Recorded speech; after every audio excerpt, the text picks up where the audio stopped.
Let's go ahead and begin. Good morning. We're about to begin the May 20th, 2026 regular meeting of the Harris Central Appraisal District Board of Directors. Members of the public wishing to address the board should have completed the sign-in sheet at the back of the room. You will be called upon to speak in the order that you signed in. When you begin, please state your name. Mr. Chairman, pending a quorum, we can go ahead and do awards, but it looks like we're short one. Thank you, Tammy. Good morning. I'm Jim Robinson. I'm chairman of the HCAD board, and I really can't call the meeting to order because we don't have a quorum yet. We have people that are on the way. We know that 2 board members are going to be absent today, but we're going to begin, and in fact, I'm going to postpone the roll call until we see that we actually have a quorum present. But we're going to do the pledges, and since I haven't asked anybody else to lead those this morning, I'll go ahead and do that, and then we will move straight into the employee recognition part of the program, which doesn't require a quorum.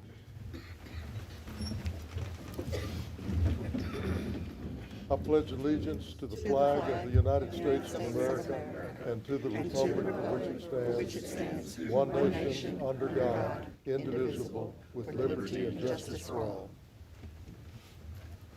Honor the Texas flag. I pledge allegiance to thee, Texas, one state under God, one and indivisible. And Adam, we will recognize you for the presentations.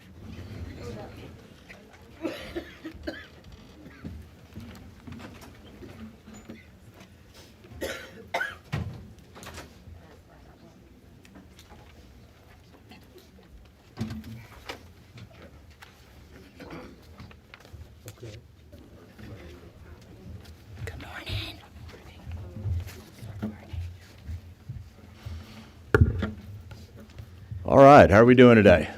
Good, good. All right, well, today we have 6 service awards, which is awesome. 115 years of total experience. 1 10-year, 1 15-year, 2 20-year, and 2 25-year service awards, plus 4 employees of the month. So our first service recipient is the director of HCAD's annual Holiday Corral. And if you haven't watched that, you need to, because they do an amazing job. She's a native Houstonian, went to MC Williams Magnet School, and attended the Royal Priesthood Dance Academy. Before HCAD, she worked as a data entry clerk for Texas Instruments. She visited HCAD to drop off paperwork for her late mother and decided to apply here. She began as a support specialist 10 years ago and is now a customer service specialist in ARB support. Married an inspiring 47 years. That's awesome. They have 1 daughter who's a high school counselor. In the recipient's spare time, she enjoys knitting, bowling, and serving the Acres Home community as an instructor of the arts for 35 years. She received the Living Legend Award from late Representative Sylvester Turner for her service in the community. Let's recognize Beverly Robinson.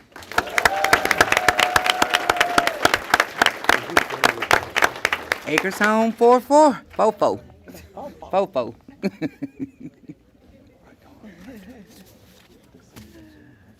Beverly, congratulations.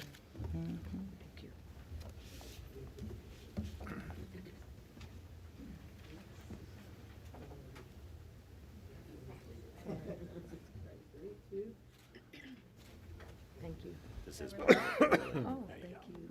Be sure and get the picture of the. Yeah, we had a real cheering squad over there. Look at that. Beverly is definitely loved.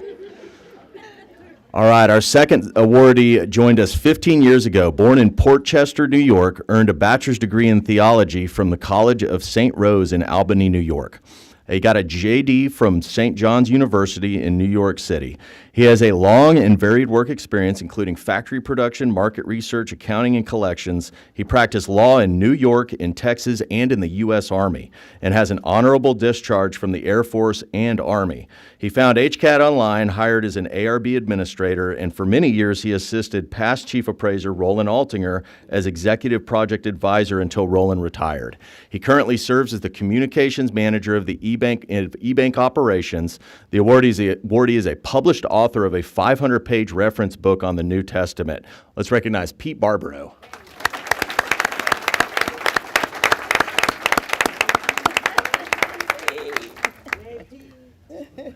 And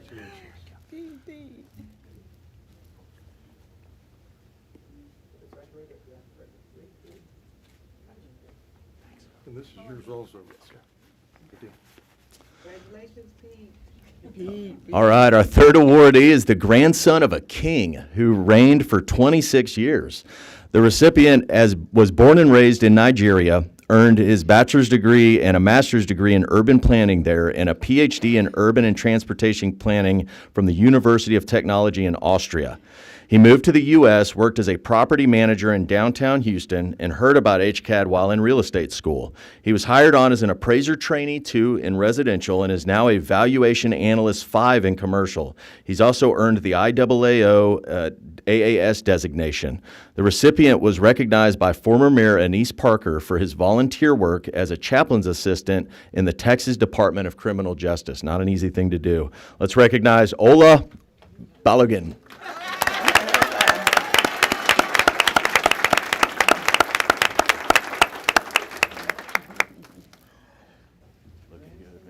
Congratulations, Ola. Well, that's quite a resume. It is.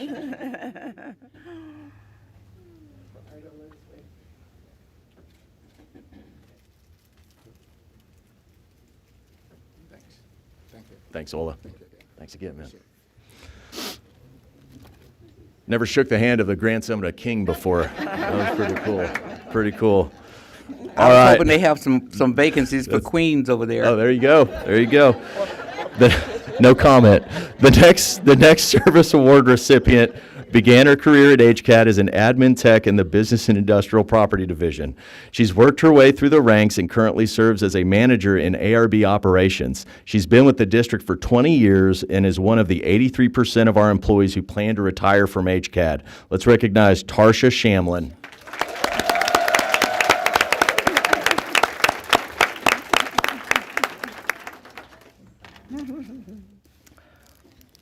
Thank you, Tarsha. Tarsha, congratulations.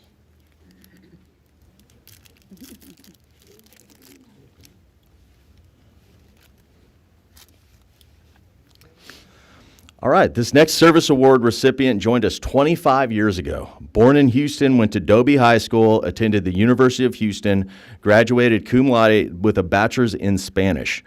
Worked for the Houston Museum of Natural Science until her aunt recommended HCAD. Began as an appraiser trainee in field operations and is now a research associate 3 in residential. She's always eager to shop and travel and is another one of the 83% planning to retire from HCAD, Meredith Bennett.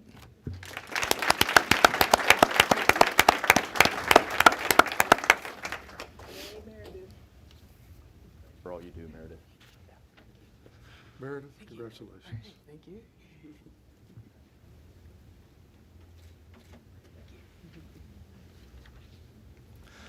All right, the final service award recipient also joined HCAD 25 years ago. She was born in Galveston and raised in East Texas. She's both the youngest and oldest child, youngest of 4 in her biological family and oldest of 3 in her adopted family. Went to Texas High School in Texarkana, Texas, got an associate's in fine arts and a husband from Lon Morris College. She came to Houston in 2000, earned a BA in education at U of H Clear Lake. While working for Sears, her husband's grandmother suggested she apply at HCAD, so she did. She was hired on as an operations support specialist in our BIPD division, worked her way up to a manager in residential. She's a cheer mom and also enjoys reading and traveling, and she's visited 28 states so far. Let's hear it for Cindy Burns.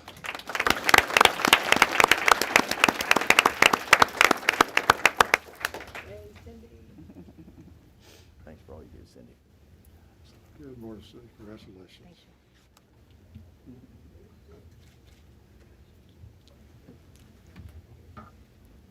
All right, each month we recognize Employees of the Month for outstanding performance, overall dependability, creating a congenial work environment, working on special projects, having work with quality and proficiency, showing leadership and teamwork, and always making those exceptional extra efforts. Our first Employee of the Month works as a Valuation Analyst 2 in our Commercial Property Division. During the division's recent hearings training, the recipient showed exceptional leadership by stepping in to facilitate and assisting in training with efficiency and productivity. Let's hear it for Juan Perez.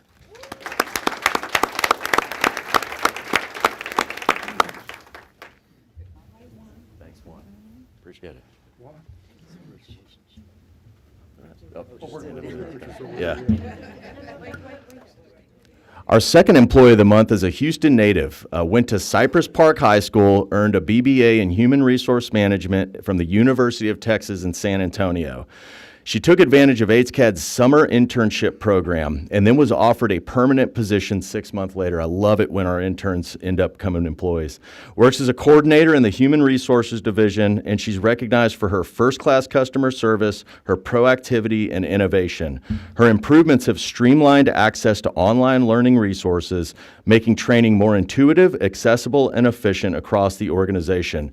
She enjoys what she calls R&R, which is reading and relaxation, and she's actually here, I believe, with her mother today, and that's Anale Quintanilla.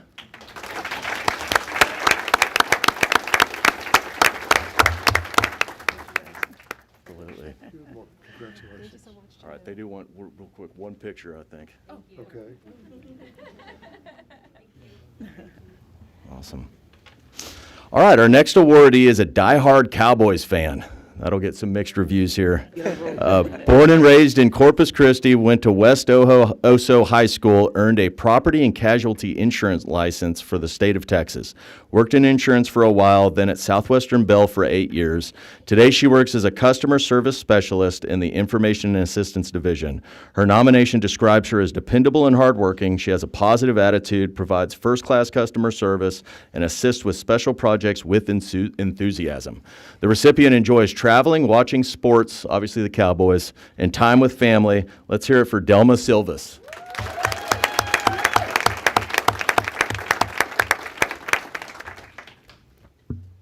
Thank you, Delma. Thanks for all you do. Congratulations. All right, and our final employee of the month was born in Anchorage, Alaska. Went to high school there, attended Texas A&M University, and got a Bachelor of Science in Forestry. He's built an impressive 30-year career in public service. He's served with the San Diego Assessor's Office, the Harris County Engineering Department, Municipal Utility District 136, and now at HCAD since 2024. Today, he serves as a GIS Analyst 2 in the Information Technology Division. He's commended for his exceptional efforts and contributions. He effectively gathered district-wide data for presentation to the Geographic Data Work Group and supports shared responsibilities resulting in effective workflows. The recipient enjoys cooking and reading in his pastime. Let's hear it for Eric Worthington.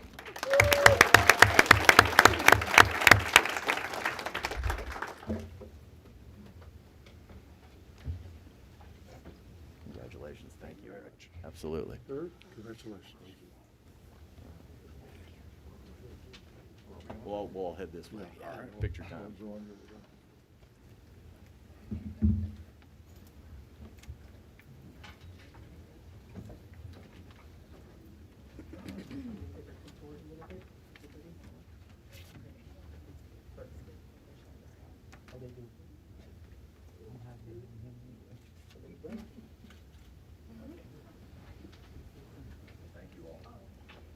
Congratulations.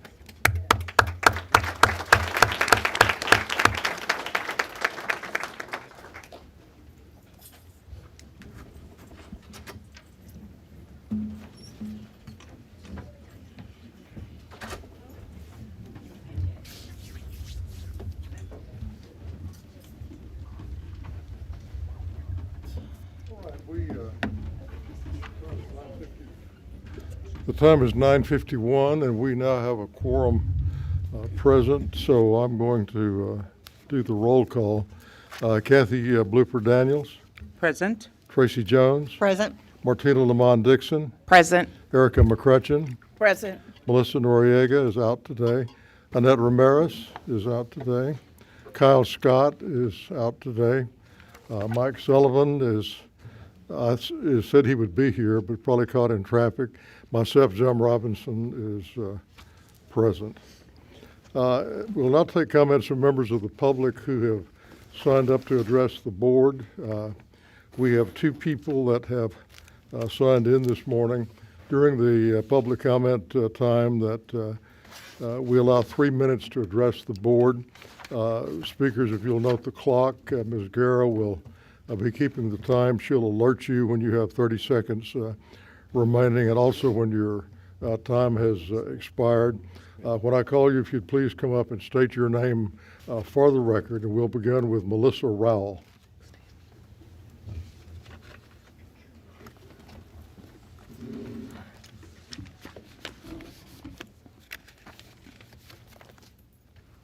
Good morning, Mr. Chairman and Directors. Good morning, Ms. Rowell. You Morning. started. Good morning.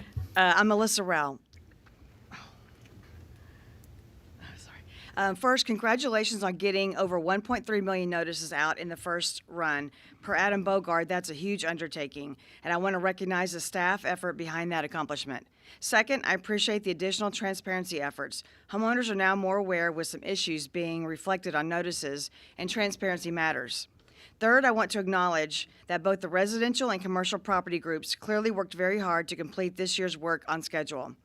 Now, with that said, I continue to struggle with the disconnect between the market data presented at the April meeting and the appraisal increases many homeowners are seeing today. At that meeting, we heard that Houston housing market has been stable and showing signs of potential growth, but homeowners are not taxed on signs or speculation. Our homes were appraised as of January the 1st, and your own presentation repeatedly showed what looked to be a flat market. Median sales prices from 2024 to 2025 were essentially flat.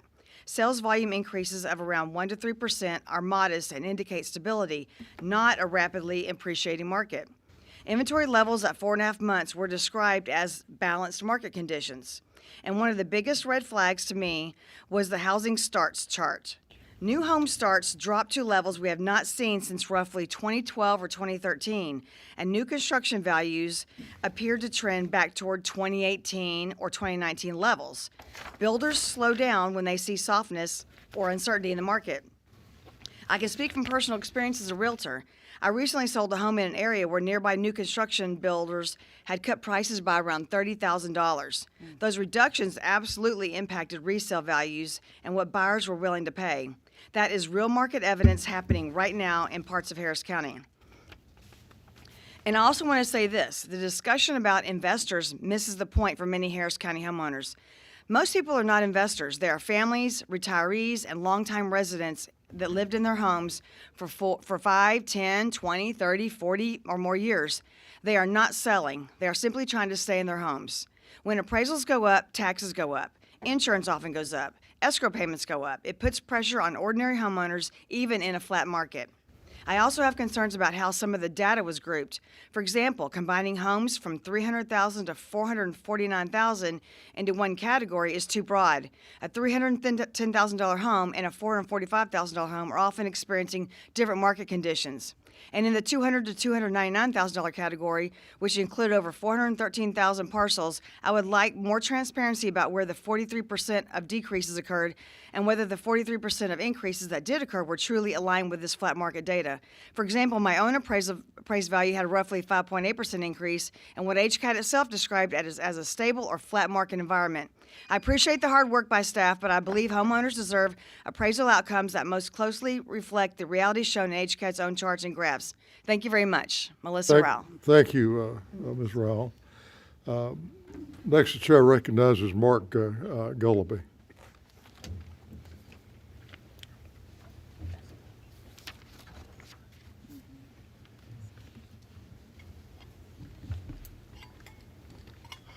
Good morning. Good to see everybody Morning, this Mr. morning, Gullaby. especially on this rainy day. My name is Mark Gullaby. Today I would like to request some specific information. The Cy-Fair School District is floating a bond proposal of $1.6 billion. In actuality, is more of a line of credit. What is significant of this to the Harris County Appraisal District? As bonds are paid off via the property taxes are based on appraisals. The district is integral. It is critical for the school board and administration, but more importantly for the taxpayers to know how many commercial properties in the districts have had their tax values reduced, abated, or written down to zero. This can occur from any different sources. Currently, there are at least 2 apartment complexes in the Cy-Fair School District that are valued at zero because of the public facility corporations, PFCs, or the similar HFCs that have been put out. Are there more? School districts across Texas are increasing their debt loads just as enrollments are dropping. A recent report indicated 76,000 fewer students enrolled in Texas public education. Sci-Fair could see their student population drop by another 4,000 to 8,000. Declining enrollment with ballooning school district debt loads is unsustainable. Some of these tax incentives come with performance criteria. School districts owe it to their taxpayers to audit these properties, and if not meeting the conditions, claw back their incentives or put pressure on the government entity that is granting the tax incentives. This especially holds true for those districts expecting taxpayers to extend additional credit by voting for bonds. On the board of directors, those who represent the school districts should be aggressively getting this information to every Harris County school district, regardless if they are issuing bonds or not. In fact, I would think all of y'all who represent the different taxing authorities would want to know how many properties are not being carried on the books correctly or at the right market value. You just heard about all the home values. We have a lot of commercial values that are written down to zero, given all kinds of exemptions for various reasons, 312s and other things.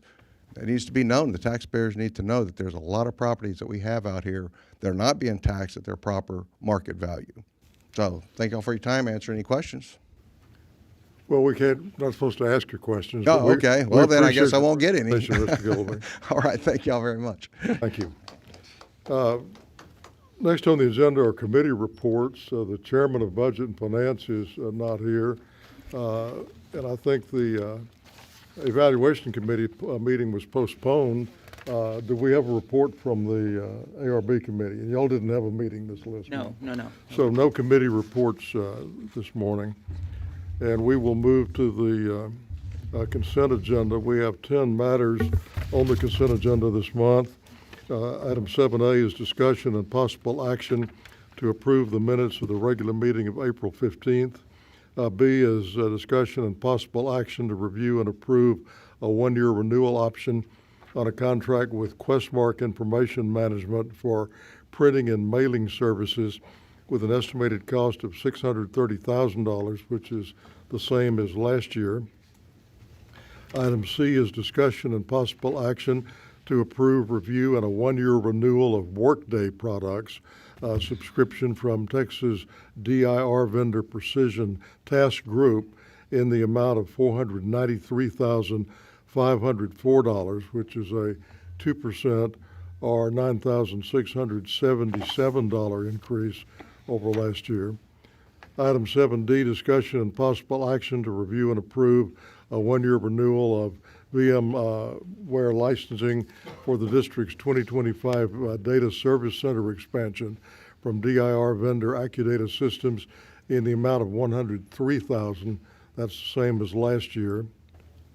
Item 7E is discussion and possible action to review and approve a one-year renewal of Google Cloud Platform Infrastructure and Computational Processing Services from Oneida vendor SHI in the amount of $115,000, which is a $29,000 or 33% increase over last year. Item 7F, discussion and possible action to approve a resolution relating to review and approval of the Harris Central Appraisal District investment policy and investment strategies. I'd note that no changes are proposed from last year's document. 7G, discussion and possible action to approve travel for the board members who plan to attend the International Association of Assessing Officers Annual Conference, October 13th through October 17th. 7H, discussion and possible action to approve the 2026 Quality Service Incentives QSI raise for eligible employees. Item 7I, receive the district's monthly financial reports, and 7J, receive report on payments of bills, payroll, and transfer of funds between line items. Do we have a motion to approve the consent agenda? So moved. All right, we have a motion. Is there a second? Second. All right, it's been moved and seconded. We will simply do this by voice vote. All in favor say aye. Aye. Opposed, nay. Motion carries unanimously. This brings us to the action items. And we're going to treat item 8 at the request of the Budget and Finance Committee. We're going to go ahead and do the presentation, but we're not going to vote on it. We'll postpone the vote until next month, but the committee wanted to make sure that there is a full understanding of exactly what the district is doing as it begins implementing artificial intelligence. We earlier, the board unanimously approved an outline for the procedures that we will use, but I'm going to, for the discussion, I'm going to first recognize Adam and let him give some background on that, and also talk about how other districts, not only in Texas, but elsewhere in the United States, have adopted the very thing that our board led off with. And So Adam, we recognize you. Yeah, and Chairman, I'm sorry, it's actually item 9 that we're postponing to next month. Item 8 is an expenditure item for C3 generative artificial intelligence. It does have an AI component, but it's one of the things that we already approved, actually part of it in the consent agenda. So can we have, if you don't mind, could we bring Beata up to All right, explain well, yeah, a let's bit? go ahead and do the presentation on Okay, that. thank you, Chairman. Good morning, Mr. Chairman, members of the board. So this item is actually interconnected to an item that was on the consent agenda. We have a product called HCAD at the district, and it is internally contained tool that acts similar to the commercially available tools like Gemini or ChatGPT. However, we at HCAD control what type of content we put in it. And that would be the official tax code. It could be HR employee handbook or things that we have posted with divisionally approved procedures. So this way, or even IT most frequently asked questions. So for our employees, rather than having to go and read through a 10-page document or read through a 500-page tax code, all they have to do is go to this tool, type in their question, it produces an answer, within seconds, and it also gives them a link to the document for more details. So the GCP, Google Cloud Platform, was the actual hardware type infrastructure that supports, that tool sits on, and this part is the actual licensing that we need to continue running it. And we did have funds budgeted, and we have them available in 2026 budget. Okay, to open this for discussion, we need to first get a motion and a second. Do we have a motion? So moved. And a second. We have both a motion and a second. So are there any questions or comments from board members about this item? And just stay there because we're going to move straight into the other thing as soon as we vote. All right, we'll do a voice vote on this one. We have a motion and a second. There's no discussion. All in favor say aye. Aye. Opposed say nay. Motion carries unanimously.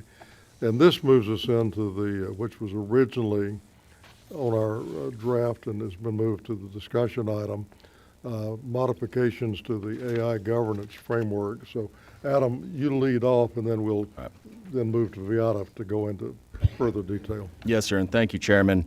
Staff at HCAD recognized early on when AI was taking off that it was going to change a lot of the way that we work both at the district and outside. And I think we can all agree that it's made a big impact in the way everyone works. In 2024, the idea was proposed to create a governance framework to make sure we were utilizing this powerful technology correctly, efficiently, and most of all, safely. The result was a governance framework that was approved by the board unanimously in March of 2025. Since then, our framework has actually been borrowed from many other CADs. At IAAO, our large jurisdiction committee actually asked if anyone had framework. We were the only ones that did it that time. I was very proud of that. So we were able to give that to Los Angeles, Chicago, other CADs in Texas have utilized our our framework that we've got. And so, again, I'm just very proud of the staff for recognizing early on in 2024 that this was something that needed to be treated with a lot of respect. Also, as we suspected early on, the state passed compliance laws in the 89th legislative session that we must be aligned with, and that is why we are bringing this item up today. We were originally going to go ahead and do the vote on the changes to the framework, but what we're actually doing is moving that to next month so that the board can feel comfortable just getting a full review again of what our governance framework actually has within it. So that's what Beata Casper and Barry Primes, who is our records retention manager, are going to go in more detail on. Okay, thank you. So this briefing today provides a high-level overview of HCAD's AI infrastructure, of our governance framework, and a recently proposed addendum. The purpose is to explain why we are investing in AI technologies and different automation tools, and why a formal governance is necessary to support responsible AI adoption. Our framework, we feel, helps ensure that AI is used securely, ethically, transparently, and in alignment with public trust and operational accountability. Okay. Thank you, Beata. Good morning, Mr. Chairman and members of the board. Good morning. My name is Barry Primes, and I am the Records Management Officer for the Houston District Office.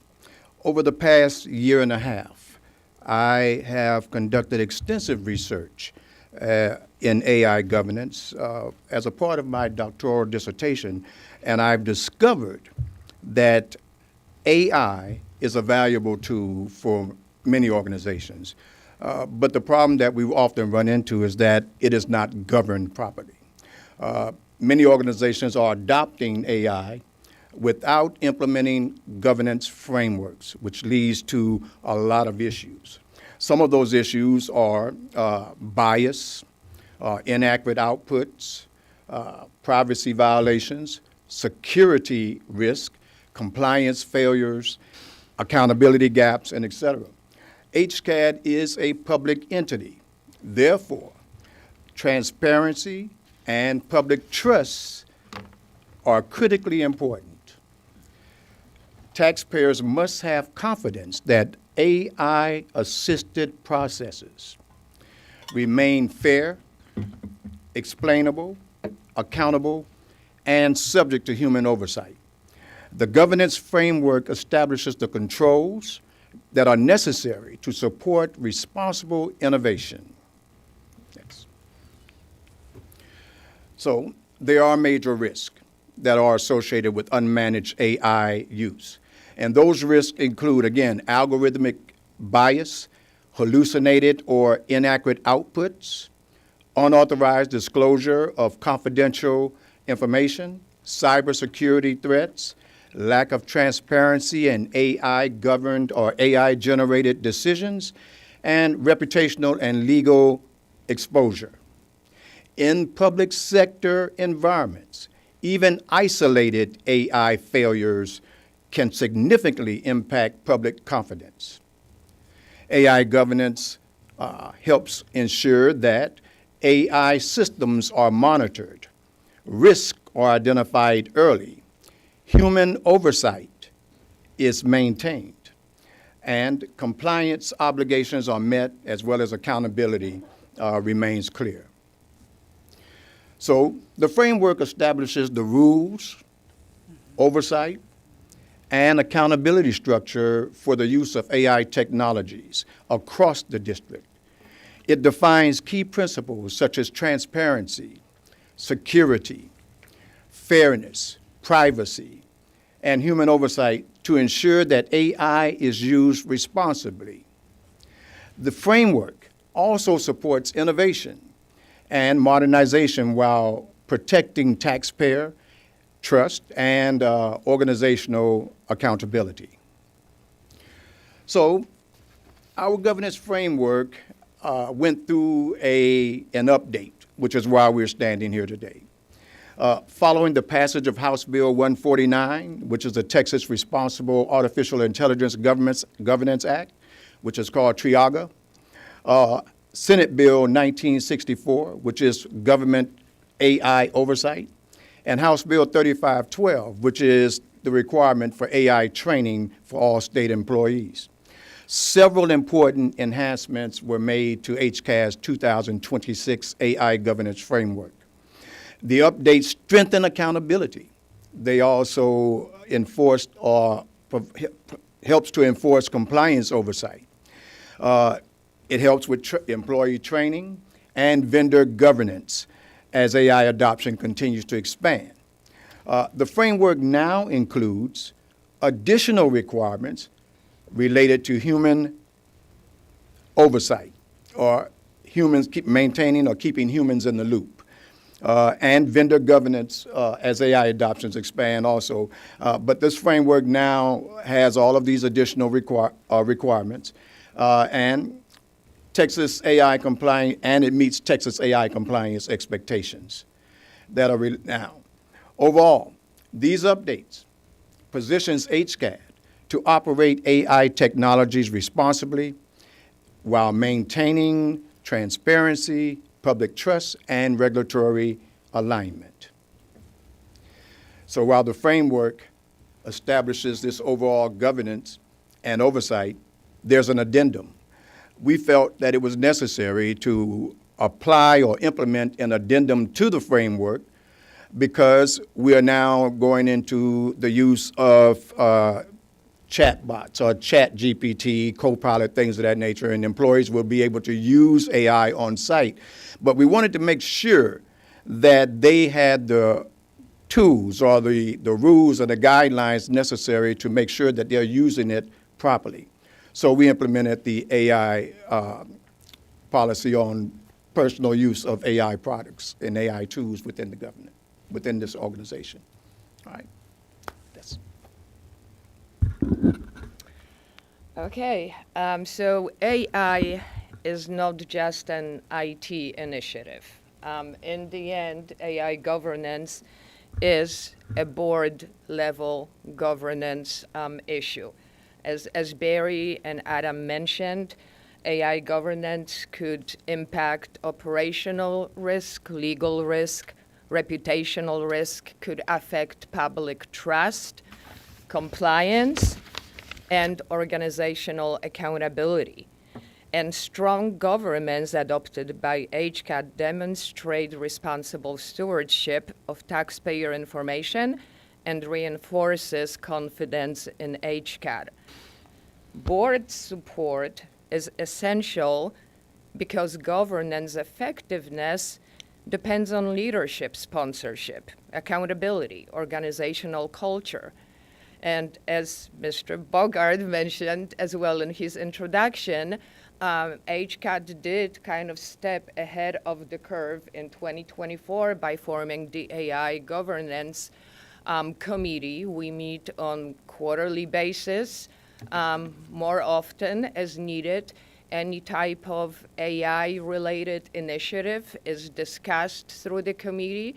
It must be approved by the committee without even doing any type of proof of concepts or pilots. And again, our initial 2025 framework was unanimously approved by the board in March of 25 through passage of Resolution 2025-03. Now, you may ask, well, why does HCAD need AI, right? As you know, HCAD manages volumes, huge volumes of data, huge volumes of documents, taxpayer transactions, interactions, and all of those traditionally have required tremendous manual effort.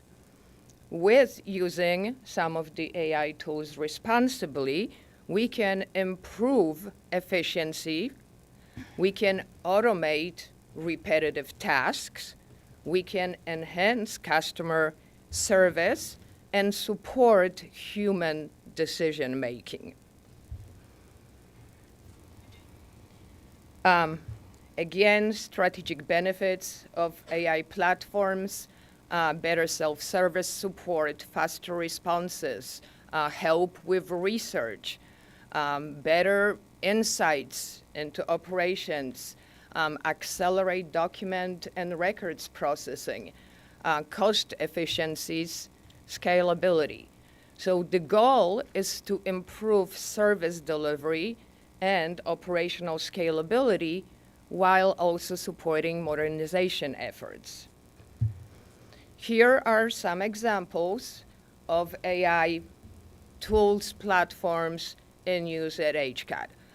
So we just talked about Chat HCAD, which again is internally controlled tool for search. We are currently looking at Copilot, that is an add-on to Microsoft. That is a great tool that helps with note-taking, summarizing meetings, pulling out, here are your action items. We have developed 4 or 5 bots under our robotic process automation, or RPA, and actually implementing RPA, it improved our efficiencies by automating complex processes, including processing of the protest and appointment of agent forms, as well as setting up arbitrations and using optical character recognition to extract data from handwritten forms or other scanned documents. For example, our arbitration bots, great success since putting in production late 2025. It processed 11,000 out of 13,000 with an overall success rate of over 85%. Our agent bot in 2025 alone handled over 120,000 forms without human intervention. We have other tools for other types of automation. Monarch, for example, is a tool that assists our group who does quality checks and validation of all the tax rolls. The human team is only able to look at 1% random sample of all the reports that we produce monthly. This tool can look at 100% of all of the reports, 100% of the data in just under 2 days.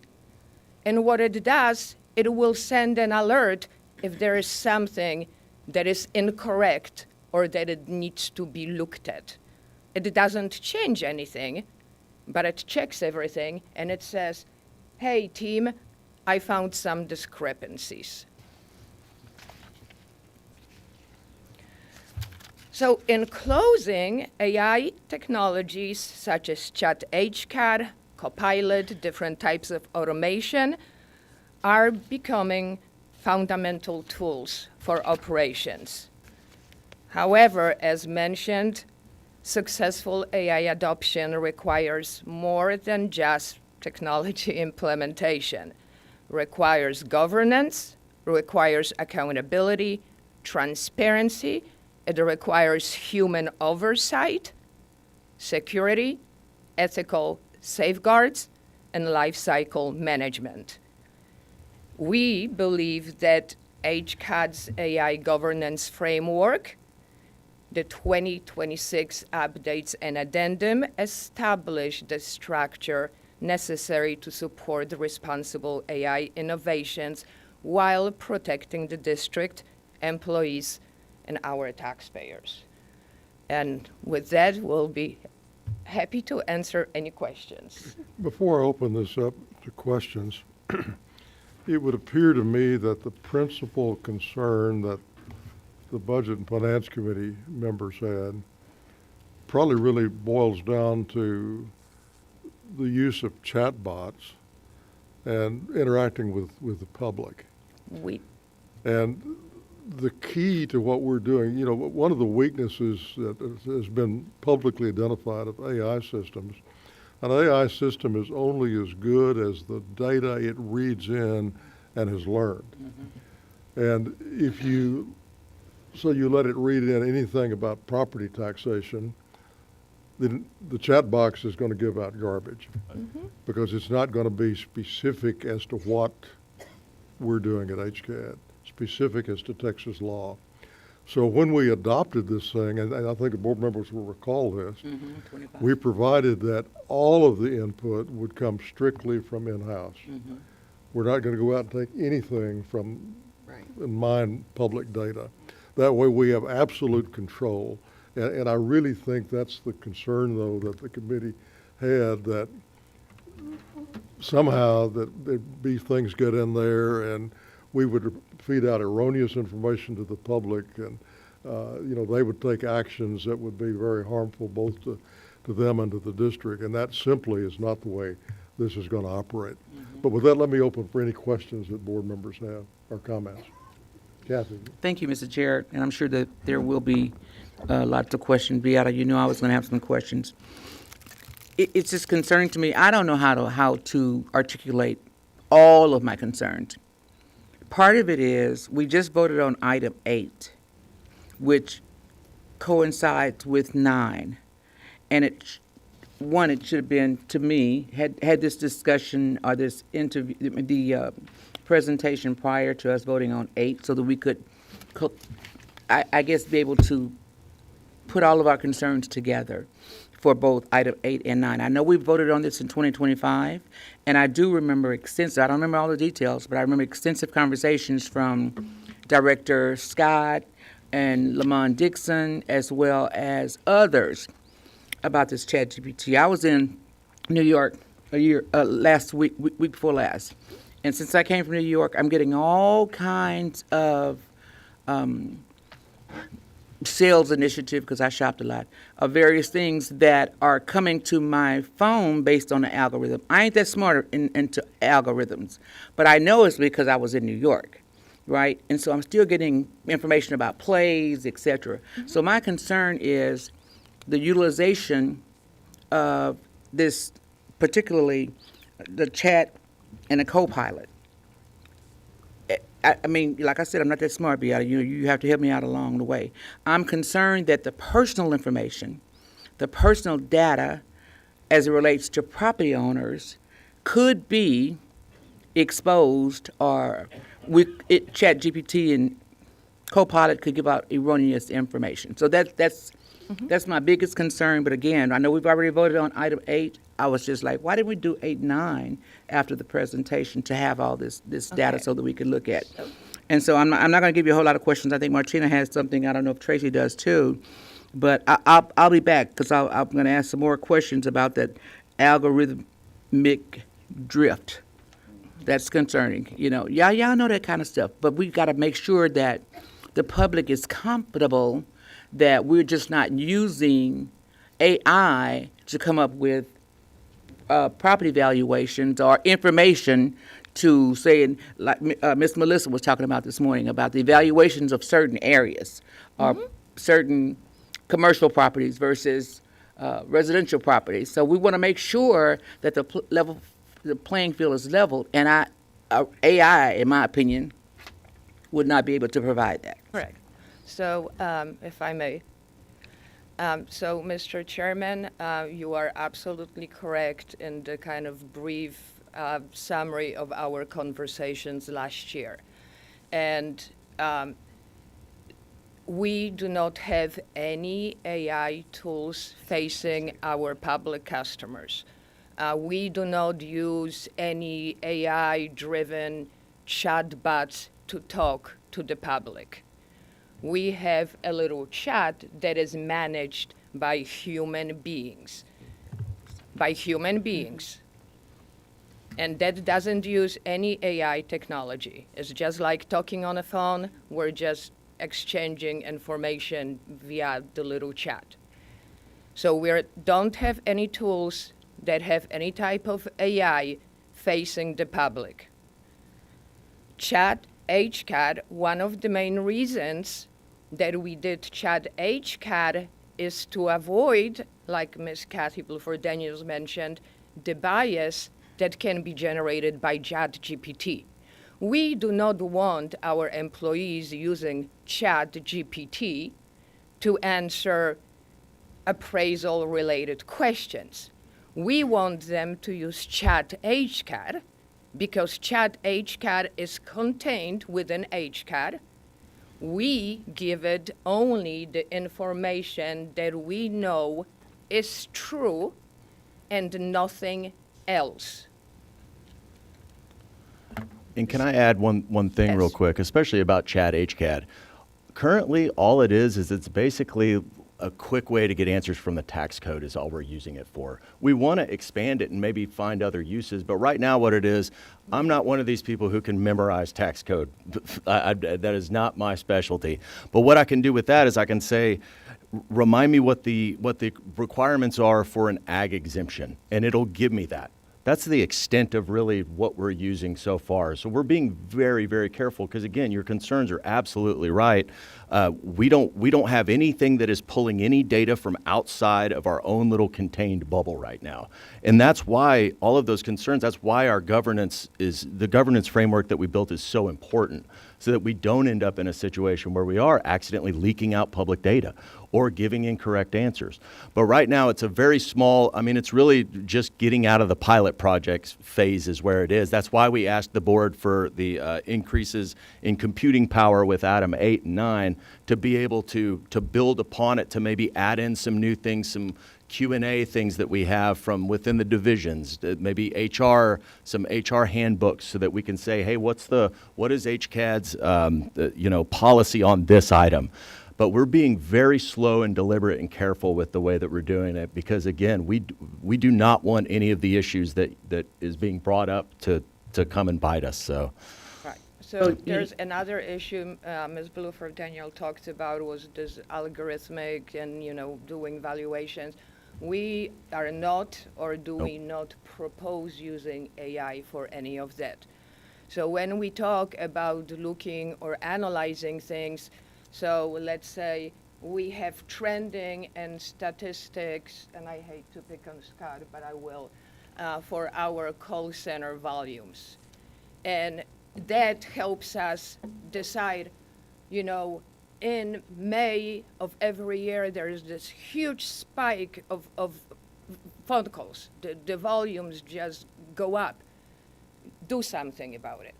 So we're not using any of these tools to do valuations or to look at markets.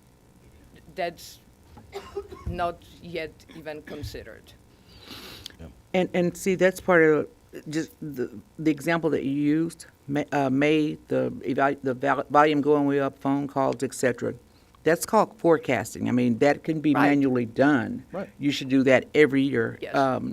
We know that every Mother's Day and Christmas, the post office has a large mailing. That's forecasting. So you'd be able to forecast that there are certain times of the year anyway that the Yes. call volumes are going to go way up. It wouldn't have to take ChatGPT Right, or no, HCAD or whatever. Right. And my concern too is your committee that you mentioned, the committee that's overseeing this, are they executives or do you have employees who have utilized this, have experienced this, like you've made a practice run with the employees and they can tell you some of the issues that they foresee? We have combination of, so we have Adam on a committee, we have Jason Cunningham on a committee, we have Barry Primes on a committee, we have a few employees from IT who actually, play with AI and can provide different types of insights. We have representatives from our GIS team. Because of, GIS is big in evaluating different type of machine learning. And we have representative from HR, recently added, and a few other employees who can provide us feedback with, how easy is it to use? Is it even beneficial for us, would we use it? So everything's, talked about and evaluated. And that also, I did talk about the bots doing like the repetitive tasks, reading a form or whatever, entering value one after one after one, and we handle, millions of forms every year. But we do employee contests to where employees can come up with ideas because they know exactly what's going on in their division, their department. They know what their challenges are. So they may come and propose. Yes, ma'am. And I understand what you're saying. All the names that you mentioned is still part of the executive body. But you not mentioned, you said there are other people part of the team and they know blah, blah, blah, blah, blah, blah, blah. Are there any of those people that are part of that team that's sitting with you all and airing concern because they will be the ones utilizing it the most? You guys are not, you'll use it for executive decisions and reviewing data, et cetera, but you won't be the ones that's inputting information that we're going to be requiring or ask the questions. I use ChatGPT too now, but it's just concerning to me that you don't have an employee. We do. Employees, We do. okay. We actually, and I wanted to clarify that. We Okay. do have staff that every step that we've taken in Chat HCAD, we have brought in staff to work with us, tell us where we're maybe missing something, give us ideas, like Beata was saying, little contests on, hey, find some errors, find something we can, so that they can help us do it, because you're exactly right. We don't want to be the ones driving it. They're the ones who are getting the benefit from it on having it do their repetitive tasks for them. We need their input, and we are absolutely getting that. Thank you, Mr. Chair. I'll yield. Well, Ms. Bluford Daniels did ask a lot of my data security questions, and I do know that last time when we voted on this process, I had a lot of questions. One of the questions I have today is really how frequently will the board receive updates regarding AI usage, risks, and performance metrics? I mean, I would assume it's going to be quarterly or something like that. I don't know if that's been decided, or any time that there's an update or change, but just wanted some clarification on what that's going to look like. We can absolutely do it quarterly. One of the things, and we'll get to it when I go through my 100-day transition experience, one of the things that I'm going to propose is that I do a quarterly update on the big things going on at HCAD for the board, so you're more informed and there's more transparency in what you learn about what we're doing, and we can absolutely make that part of it. We actually we have dashboards already built that will show us, for instance, the bots, how they're performing, what they're doing. So we'll absolutely make that part of the quarterly discussion. Yeah, and good or bad, you'll probably have to repeat a lot of this next month when we vote, since Right. so many people are not here. But, and then the last, I just have a comment. I wanted to thank you, Ms. Casper and Mr. Primes. I feel like your presentation was timely. It was very thorough. I think it's extremely important right now for us to be doing this, especially for public entities like the CAD. So to me, you were able to kind of balance innovation. I'm trying to read my own personal notes here. Innovation, operational efficiencies, transparency, and I think all of that is very timely and important. So I wanted to thank you for your presentation. That's all I have. Right. Ms. McCritchen, do you have comments? Well, Ms.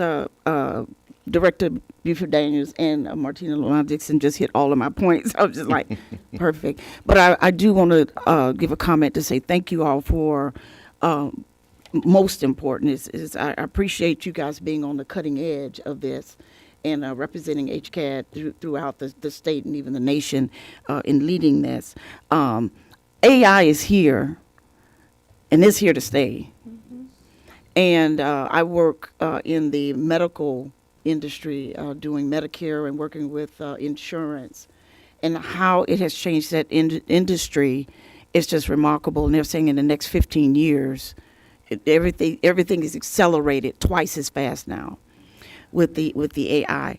My question that I would have is, what is the probability that there could be cross-contamination into our HCAD's system with AI coming from bots outside of it, like a Copilot and all of the others that are out there? Most people dealing with the AI don't even know how to ask the questions because it's still so new. And so they ask certain particular questions and they get back wrong information because they're asking the wrong question. So are we going to have the proper training for our in-house staff as well? And then what's the probability of cross-contamination with information from those co-pilots into our system? So on Chat HCAD, unlike Chat GPT, doesn't learn your behaviors. So it only searches what it has available to it.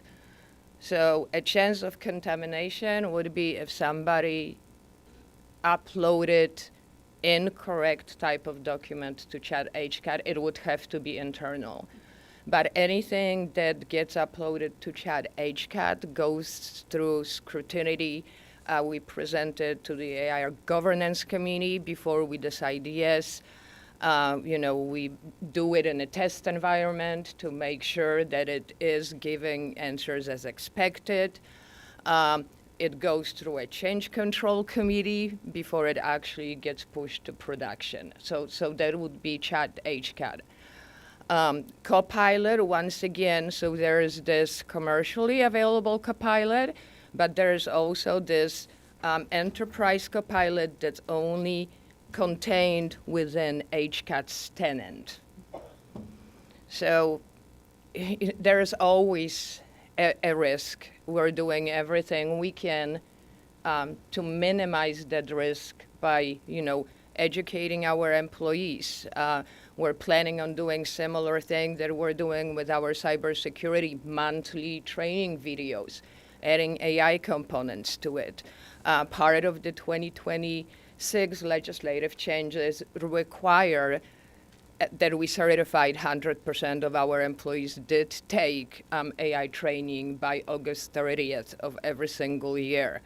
Cybersecurity measures to protect our data, to protect our networks. Everything that we have in place, it just, AI, cybersecurity also go together. Thank you. All right, Tracy, do you have any questions? I do. And I do believe that you've already answered this, but I just want to clarify that we are not using AI in any way to generate values. Correct, we are not. Okay. And I believe that I understood you to say that one of the functions that we're using it for is to process forms that are coming in. Yes, ma'am. And we're using this in place of human data entry, correct? Correct. Do we have any kind of evaluation of the error rates from human data entry versus this AI? Are we making, is there a marginal improvement? What is our accuracy rate with this AI? I can say that we have been tracking human error rates with our AI tools. The accuracy rates are 99.9%, and anything that looks questionable, it gets sent for human review. And what was the error rate with the human input? We do don't not know. know. I Okay. don't know that we've. Each of the supervisors would have that information, but we don't have it collected. It's actually a good idea and something Yeah. that we can include in future updates. Yeah. Yeah. Very good. And then also, you said that so I understand the Chat HCAD and how everything is in the HCAD tenant. How are we sure, is it even possible, how are we sure that employees are not using Chat GPT or other outside sources? Is it available on the system? Do we have some sort of? Go ahead. I think I've touched a nerve. Okay, so that addendum that we talked about, Right. when we decided that we were going to issue or allow licenses to employees, we developed the addendum to make sure that they understood their responsibilities. Okay. And now, that addendum explains explicitly what they are required to do, what they cannot do, and we hope that would enlighten them and keep them on the right track. But all we can do is put the guardrails out there, try to enforce them. But as you know, Well, folk I, gonna understand. I can find a just way. kind of envision that, you know, I'm in Chat HCAD and I'm not really getting the answer that I think I need, and so kind of maybe out of front, I thought, well, let me just check over here. No, we restricted. We I have like put that word. in the, yes, in the Okay. addendum, we specifically state that chatbots or GPTs outside of those that we license here in the district cannot be used. Okay? I've been around a lot of organizations that have already restricted the use of outside GPTs within the organization for that very purpose. Perfect. Okay. One last question, and this is just piggybacking off of Kathy's earlier comments.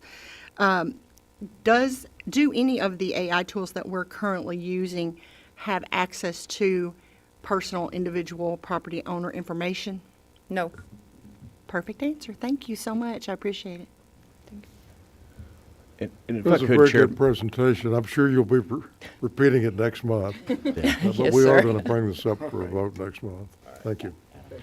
and Chairman, just real quick, Adam? I want to second some of the comments on thanking Barry and Beata. This actually got switched to this discussion item late last week. So they had to work over the weekend to get this presentation together, and you guys did a phenomenal job on it, and just wanted to tell them thank you for that. All right, our next discussion item is a report on protest and hearings. All right, and as I know everyone's aware, we had it mentioned earlier, HCAD sent out well over 1.3 million notices over the past few weeks, and the statutory protest deadline has passed. Hearings are already underway. I think I got a report this morning that we've already settled 108,000 protests just with our electronic means, which is phenomenal. But Jeff and his group do a fantastic job every year, and I'm excited to get the first update of the year on the hearing process. All right. Good morning, Mr. Chairman, members of the board. Morning, I'm Jeff. Jeff Morrison, Chief of Hearings. Appraisal districts are required by law to annually run a quarter-page ad in a newspaper of general circulation, outlining property tax protests and appeal procedures. Our ad ran on Monday, May 11th, in the Daily Court Review, and a copy is attached for you guys. The official protest deadline was last Friday, the 15th, or 30 days after owners received their notice. We still have a lot to process, but as of this morning for tax year 2026, we've received 477,000 protests. 83% of those are from agents, and the remaining 17% from property owners. I'll be able to provide a lot more complete protest numbers for you at your next meeting, but as we sit today, the protest count is up about 14% over where we were last year. 16% higher on the agent side and 4% higher on the property owner side.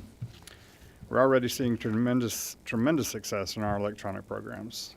Most all protests are filed electronically now. And overall, like Adam said, we've settled record numbers so far. We've settled over 117,000 protests less than a week after the deadline, so we're off to a really great start. Tying in with the AI, we don't use AI, but we use appraisal operations intelligence, and so they're doing a really, really amazing job of getting these electronic settlements in. The top line settlement option is off to a great start. We've settled over 90,000 that way, and an additional 18,000 through Express Informals and iSettle. The appraisal records were turned over at the ARB meeting on May 1st. We began formal hearings on Monday, May 11th, and we're currently scheduling out for the week of June 8th. Just to stay current, we're going to continue to work correction and exemption accounts through the end of the month, and then following this month, we'll set aside a day or two as needed just to make sure we stay current on those. And I'd be glad to answer any questions. Any questions? All right, Kathy, we'll start with you. Well, I'll yield to Tracy and I'll okay. go after Thank her. you. Just really quick. So you said that you've already settled 117,000, and you mentioned that 83% of the total were filed by agents. I'm assuming, and just out of ignorance, I mostly, that the 117,000, most of those are not agents. Do you have any kind of data on? I'm just No, curious. most of the settlements are agents. Are they? Yeah, because they're using the electronic settlement options that we have, the offers that they receive, and then they accept those. And I actually have that data here for you.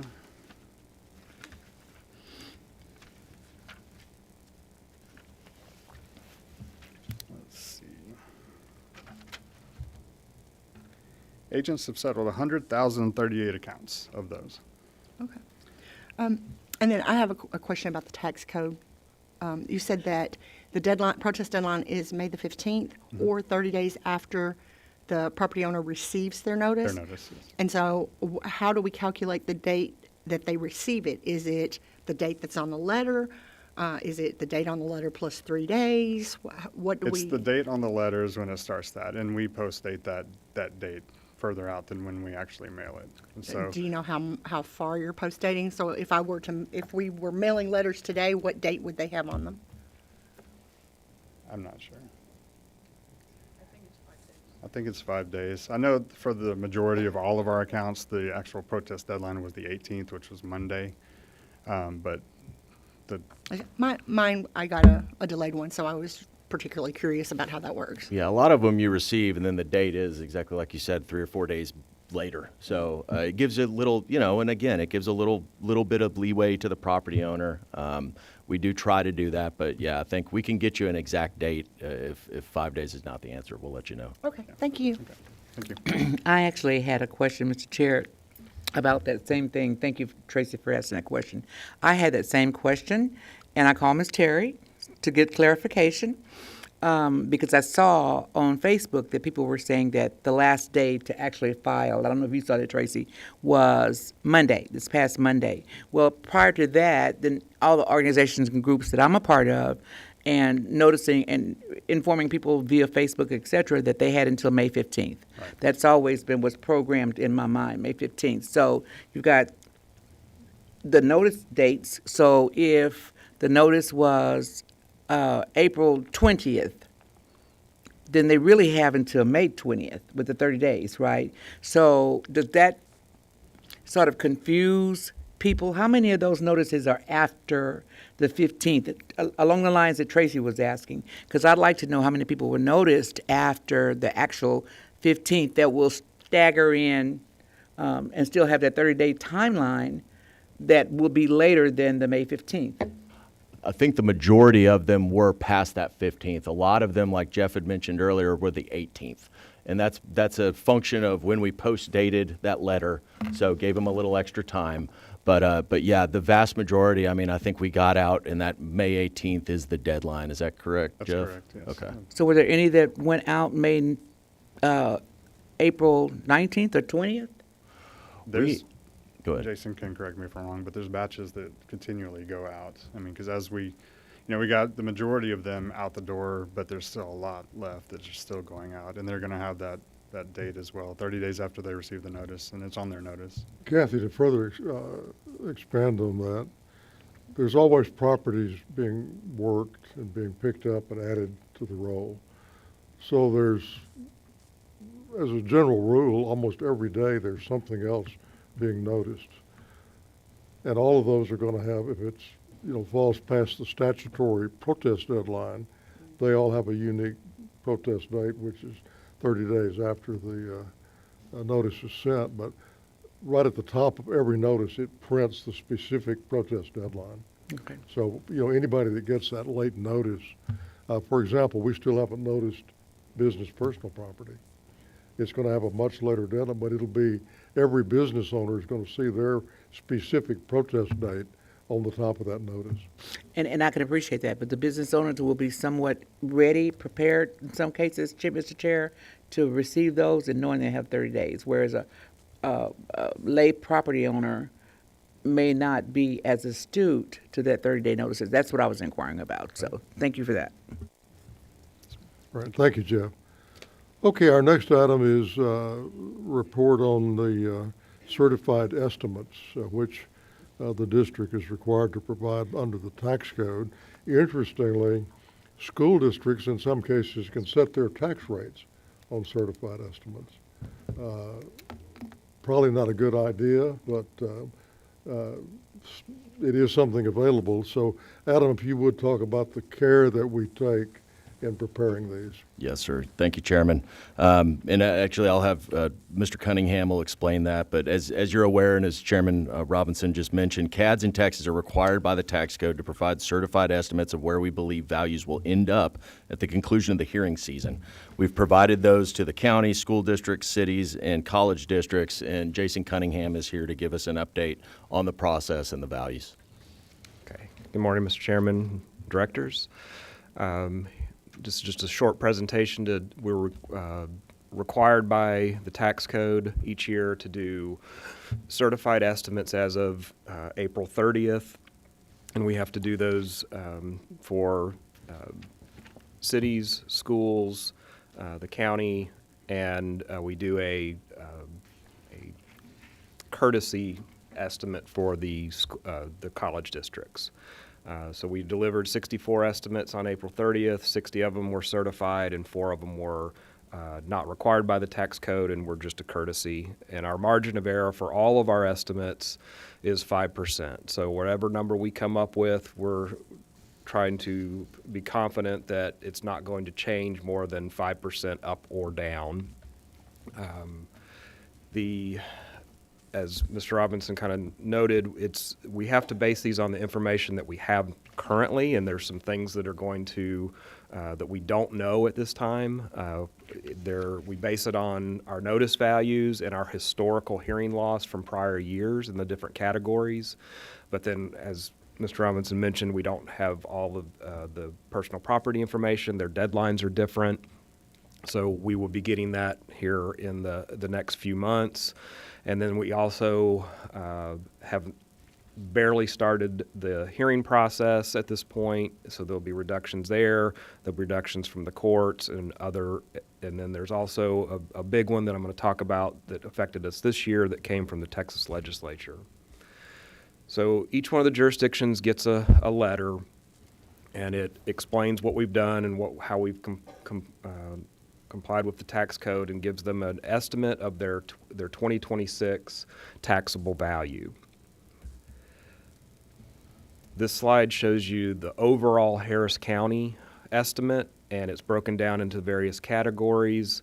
And you can see that this is one of those years where we have some values going up, we have some values going down, we have some values staying the same. As we mentioned last month in a presentation, about 50% of the properties in Harris County went up, and about, I believe it was 14% remained the same, and 36% of the properties in Harris County actually went down. So our total taxable value we're projecting for overall Harris County is not even a % increase, it's 0.78. Any questions on this slide before I move on? Here are the school districts, and they're kind of all over the place. In one of the things that I'll touch on, in any school district, there are hundreds of neighborhoods, there's different types of commercial property, and so when you see Aldine at 1.5%, that doesn't mean that every property in Aldine went up 1.5%. That's the average. So you're going to have some that went down, some that stayed the same, some that went up, but overall, for Aldine, it's 1.5. Dayton stands out, but again, that's an area where we have a very small sliver. I think maybe 100 properties in that area that fall in Harris County that actually went up. Most of this is very flat. The other one that stands out is Waller at 18.35%. They've had a huge amount of new construction in Waller, which is causing that increase. For the cities, again, city of Bunker Hill Village, that is. This is a higher end residential area going up 9.3%. Then you have some reductions again. Hillshire, also a higher end residential area. And cities continued. You can see again Waller, the city of Waller, 13.10%, which is also a big influence from new construction. And then our college districts, you have very minimal change there, with Lone Star College standing out with a 1.6% increase. And then again, this entire process, I can't say enough about the people that do this, because they are very, very accurate in the face of not having all the data at this time. Historically, we've been able to hit these numbers within the margin of error. Whenever we have issues come up where maybe we find out something later that's going to affect one of these jurisdictions, we reach out and contact that jurisdiction and make sure they are aware. And one of the, several years, probably 5 or 6 years ago, an example of that would be we had a jurisdiction where they had a very large personal property, tangible personal property account that had historically been in that jurisdiction for years, and then all of a sudden moved their entire operation to another jurisdiction. And so that was one of the things where we found that out after they moved, and so we made our adjustments. But that's an anomaly. It typically doesn't happen. The non-artificial intelligence that does this are here in the room. Danielle Matthews, there you go. Sherry Potts, Lauren Williams, and then I don't know if Kyle's in here. Kyle, he's hiding in the back, and he doesn't want his name on anything. But they're the ones that are doing these estimates and making sure that we are complying. And then the last thing is we'll be doing another estimate in July, at the end of July. Just because of the volume of hearings that Harris County has, if you don't certify on the 25th of July, you have to create another certified estimate, and we do that for all of the jurisdictions at that time. So be happy to answer any questions you have. Any questions? No. Yes. Yeah, could you speak a little bit more on the cities and school districts that are outside the margin of error? I think you said in Dayton, Waller was due to new construction. Could you give us Actually, a little none bit of more these are information? outside of the margin of error yet. So Okay. this is our, what the margin of error, okay, let me go back. So on this slide, if you see down where it says total taxable value, Yes. and so we're projecting for 2026 in that far right column to be at 187 and some change, right? That's what our projection is. Our margin of error for that number is down at the bottom, so we're projecting that it's not going to be below 652.8 billion, and it's not going to be above 721.5 billion. Okay, So- let me rephrase my question. Sure. So what I'm asking is, for instance, you said that Waller, like the city of Waller, the increase in percentage is due to new construction, but like what, I guess comparatively speaking, like the city of Bunker Hill Village, like what's the insight on the increase? So Bunker Hill, it's just the market. This is just the, if you think about it, this is taking, in this slide right here, this is taking every single thing in Bunker Hill Village, residential property, commercial property, personal property, all of it. We're projecting that the overall market for that area is going to go up 9.32%. And so you'll notice through here that some of these higher end areas, especially, Bunker Hill Village is mostly residential. It's mostly high end residential, and that segment of the market is the part that's been increasing more. Some of these others, Hunter Creek Village is kind of the same situation.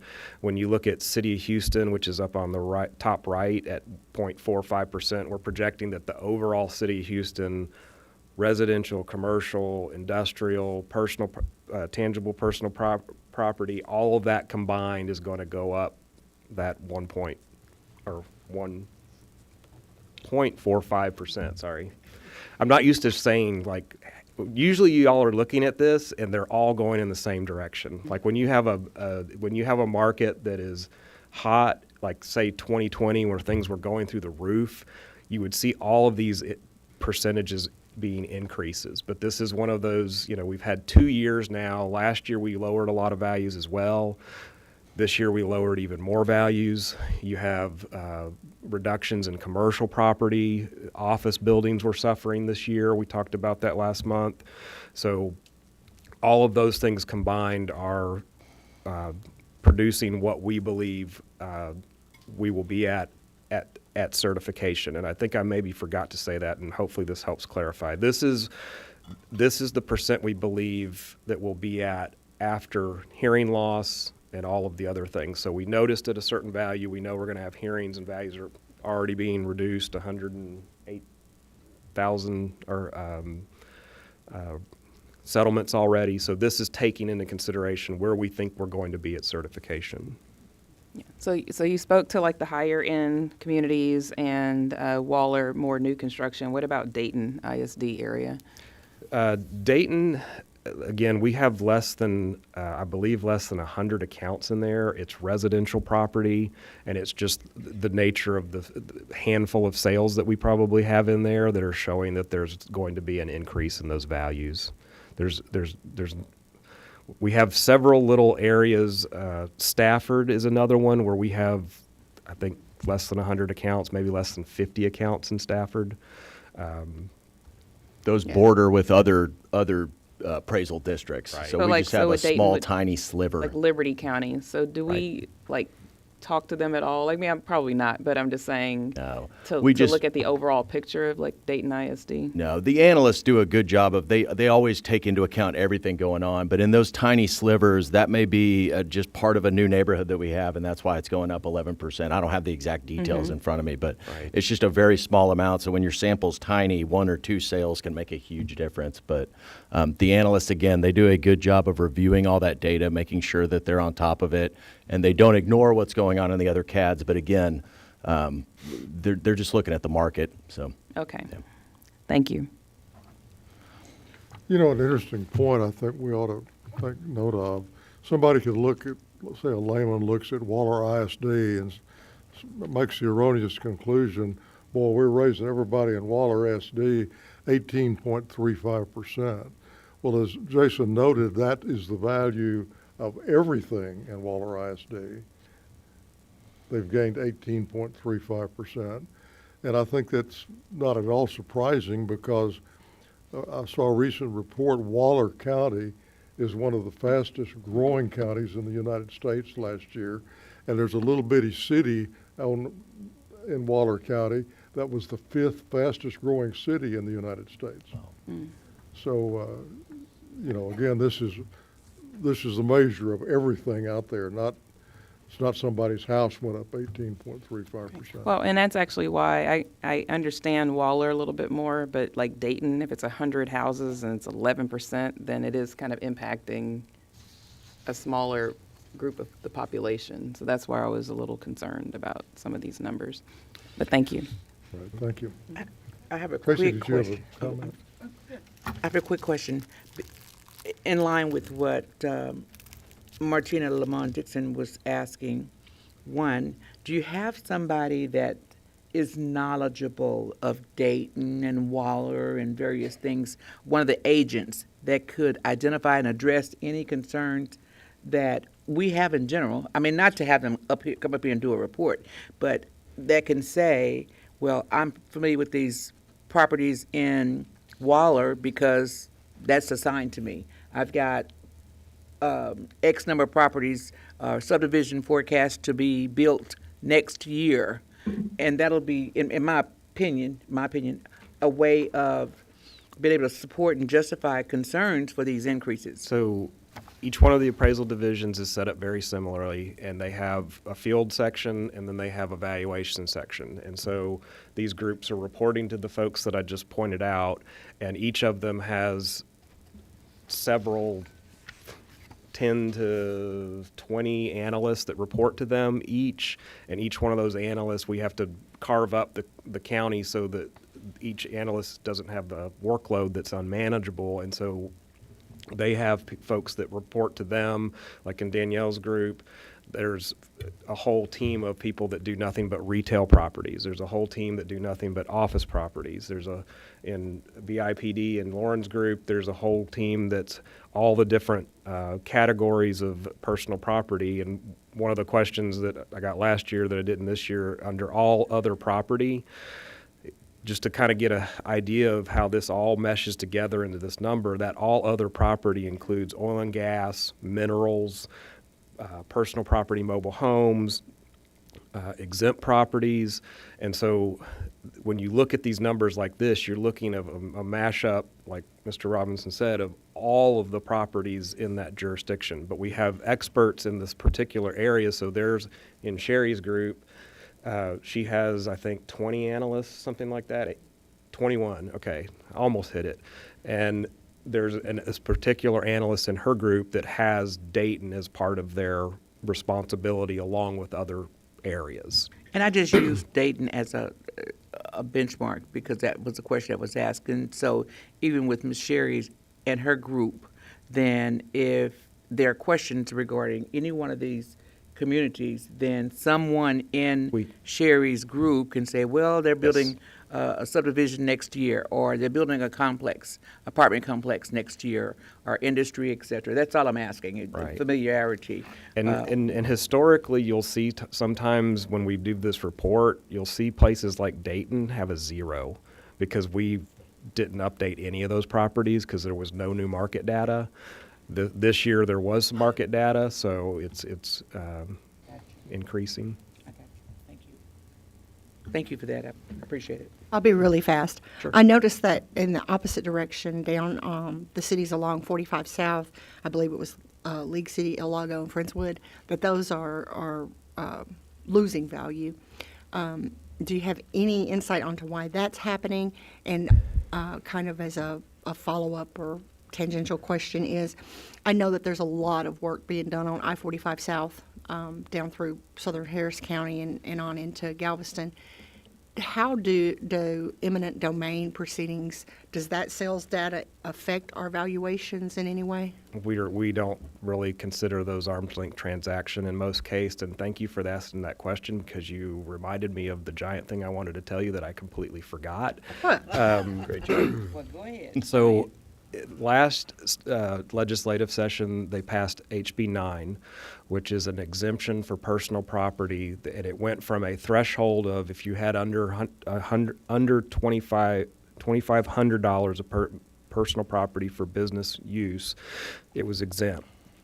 There now is a $125,000 exemption on all personal property per location and so every HEB in a jurisdiction gets $125,000 off. And so there's a huge impact of that in these numbers because while I think we estimated that around 70%, something like that, 75% of our personal property accounts were going to become totally exempt. But it was only about 9% of the overall value in Harris County. But every one of these jurisdictions is being affected not only by some commercial markets that are decreasing, some residential markets that are decreasing, but then the impact of that huge exemption on every single personal property account in Harris County. Thank you. Yeah. Okay, well, then I have a follow-up question, and Sure. maybe this will be great too. So I understand that there's a requirement for business personal property to render their accounts every year. And I'm not sure how this, or if it even addressed it, House Bill 9 affected that requirement. I think that I recall that if you had less than the 2,500, you weren't required to render. Is that still? So now it's if you have under 125,000, you're required to render the first time. Okay, so everybody's the law, the guardrails on this are fuzzy. Okay, so if you have under 125,000 of personal property this year, you're required to render. After that, you don't have to render anymore, and so it's going to be upon the chief appraiser to determine at what level are we going to review these accounts again. And we're still discussing that of, okay, because the chief appraiser can require a rendition even if you fall into that category. So we're going to probably have some sort of time frame where we require these people to render again. Having said that, a lot of people don't render. And so there's a penalty Right. to render if you don't render, but if you render late, you get the penalty, but you got the $125,000 exemption, and you are, so 10% penalty on zero is zero. Right. And so one of the things that we've been doing, working with the TAD, Texas Association of Appraisal District Legislative Committee, is we've been trying to push, and Hal over here, Lauren over here, Bobby, is Bobby in here, the lawyer, Kevin, a big group of us, basically, and mainly it's Hal and Lauren and Bobby, put together a list of questions about HB9. How do we handle this? How do we handle dumpsters that are in different locations? Is the area leased or not? And we put that out as an organization through TAD to throughout the whole state to try to get the entire state to do this the same way. Because to your point, you're supposed to render, but you don't have to. And what we're doing is we're putting the exemption on every single account, even if they don't render or not, because there's no requirement in the law to render to get the exemption. If that And the makes only sense. enforcement mechanism is the 10% penalty for failure to render, but Right. there's no, okay, so. Correct. And you said that they're required to render this year. Do you mean this calendar year, or is it their first year? So say, for example, I start a business next year. So next year. I'm required to render that first year that my business exists, and as long as it's less than the $125,000 threshold, then I don't have to render again until I get a notice from Adam that says, hey, time to do this. Yes, ma'am. What you said is correct. Okay, I won't. awesome. Okay, any other questions? All right, we'll move next to Adam. He had agreed when we offered him the job as chief appraiser that he would give us a report on his first 100 days, and it is time for that report. All right, thank you, Chairman. And while the item is coming up here, do we have it loaded, Beata? Do we erase report on holding ARB hearings in multiple locations? We skipped number 12. Thank you. Did we? Yes. All right. Yes. So like you mentioned, Chairman, this was a presentation that I did. Oh, I'm sorry. Oh, okay. Gotcha. We did skip number 12. And we were going to table that, if you remember, Chairman. Oh, that's what it is. Yeah. We're tabling it. Okay. Oh, yeah, that, Director Scott had asked that item be tabled, so. Right. Mr. Chair. All right, go ahead, Adam, with your report. Mr. Chair, since it's been posted for the public, we should at least acknowledge that item will be tabled and make sure that all of the board Do we have a agrees. motion to table that item? So moved. Second. Is there a second? All right, it's been moved and seconded. All in favor, say aye. Aye. Opposed, nay. Motion carries. All right. Bogard. Yes, sir. So again, this was a presentation that I did for the Chief Appraiser Evaluation Committee last month, and they asked that I present it to the full board, which is great. I think that, it has been a big transition period. We're past 100 days, obviously, but it's been a big transition, and this will be fairly brief, just kind of hitting the highlights on what I've done and what the observations I've found that are going to turn into some of our strategic priorities moving forward at the appraisal district. First and foremost, I've got to thank all of the staff. They have made this transition such a smooth process. They're so knowledgeable, so helpful. They are such a great team, and I could not have done this transition without their help. They're amazing. The board members who have helped me, given me wisdom, given me ideas. I can't thank you all enough for all of this before I get into this. So what did my first 100 days really focus on? First and foremost, it was all about listening and learning. as I've done when I've gone into other divisions that I didn't really know a lot about, you never want to come in and just start making changes without having a good, solid idea of what's going on.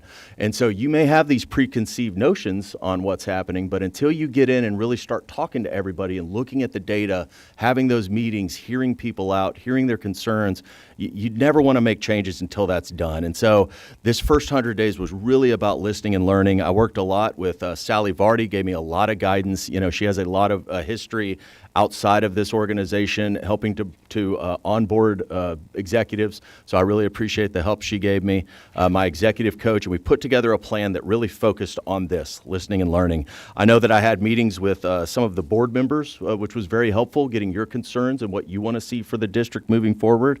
I met with all of our executive staff, had a similar meeting. I met with each of the divisions, had them show me what it is they do, met some of their leadership. Because again, even though I've been here for 21 years, this is such a huge organization and so much goes on, and I'm learning new things every single day. It's very exciting. But met with each of the executive staff, met with each of the divisions. I had 5 town halls with all of the staff. So one of my main priorities is that I wanted all of the staff to be heard and have their opinion be heard and have it taken into account as we look forward on what the direction is going to be for the appraisal district. They gave me a lot of great feedback. Met with assessors' offices, local politicians. We met with Molly Cook's office. We have meetings set up with Betancourt, with other outside groups, some of the commissioners that I've spoken to. I've been to City of Houston. We met with their governmental affairs group. Different events that I've been to when I've had a chance to speak to other politicians. But the most important thing is I've attended probably over a dozen outside events, town hall type things, listening to the public. And that is really what one of my biggest priorities was coming in. I want to hear what the public has to say about HCAD.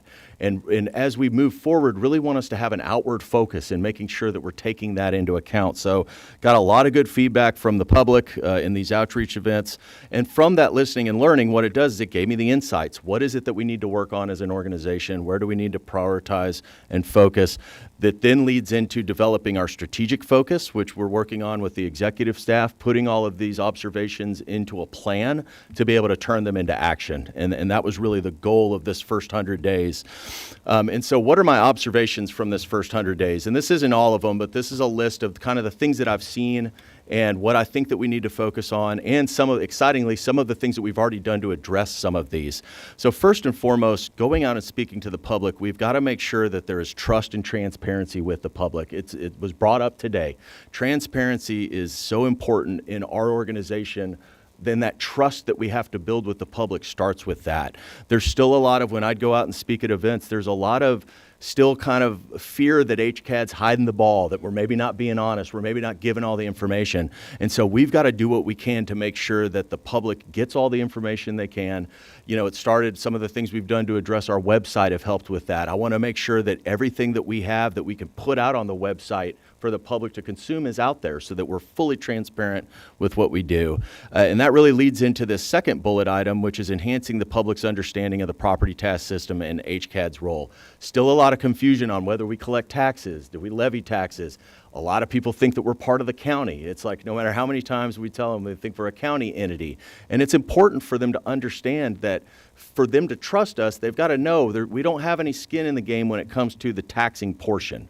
And so along those lines, we've done a lot of, like I said, outreach events. I have, to try to help the public understand. Me personally, what I've done is I have told Jack Barnett and his group, get me in front of whatever you can get me in front of. And man, they have really taken that to heart. I've done media events with WB39, did a morning show, have done Channel 2, Channel 11, Houston Chronicle live event. That is where I can really use my role as chief appraiser to get out in front of people and try to explain to them what we do. I've had a lot of print media interviews that I've done as well, and I think that really helps to get out there. I think Jack and his group are very excited and energized because, again, our former chief appraiser didn't really want to do a lot of that, and I know that it's important. It is scary to do. It's not always fun, but that is my role, and that's what I'm responsible for. And so getting out there really helps them gain that understanding. Jason Cunningham, Jack Barnett have also done some wonderful media events. They did a fantastic job. And I really want us going forward to make sure that we are getting as much information out to the public so they understand how we work. Increasing awareness of property tax savings and exemptions available to taxpayers. This is a huge one for me. I want to make sure that everyone in Harris County who has the ability to be able to have an exemption gets that exemption. And I'm so excited about some of the things we've already done, like the exemption wizard. That was such a huge win for us. It got the media excited. It really led to some wonderful things. On top of that, one of the coolest things that we've done so far within this first 100 days is we partnered with Tax Assessor Ramirez's office, and we started a program called How's Your Homestead?